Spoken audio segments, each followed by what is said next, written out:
السلام علیکم دوستو، ایک بادشاہ نے کسی بات پر خوش ہو کر ایک شخص کو یہ اختیار دیا کہ وہ سورج غروب ہونے تک جتنی زمین کا دائرہ مکمل کر لے گا وہ زمین اس کو الاٹ کر دی جائیں گے، اور اگر وہ دائرہ مکمل نہ کر سکا اور سورج غروب ہو گیا ہے تو اسے کچھ نہیں ملے گا۔ یہ سن کر دوستو وہ شخص چل پڑا۔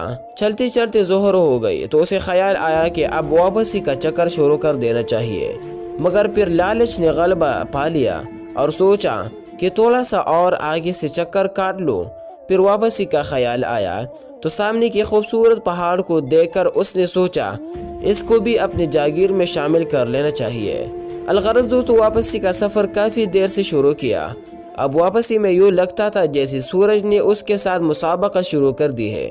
وہ جتنا تیز چلتا پتہ چلتا سورج بھی اتنا جلدی ڈل رہا ہے۔ عصر کے بعد تو سورج ڈلنے کے بجائے لگتا تھا پگھلنا شروع ہو گیا ہے۔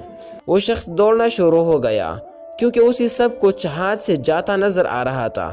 اب وہ اپنی لالچ کو کوس رہا تھا دوستو، مگر بہت دیر ہو چکی تھی۔ دوڑتے دوڑتے اس کا سینہ درد سے پٹا جا رہا تھا، مگر وہ تھا کہ بس دوڑے جا رہا تھا۔ آخر سورج غروب ہوا تو وہ شخص اس طرح گرا کہ اس کا سر اس کے سٹارٹنگ پوائنٹ کو چھو رہا تھا اور پاؤں واپسی کے دائرے کو مکمل کر رہے تھے۔ یہ اس کی لاش نے دائرہ مکمل کر دیا۔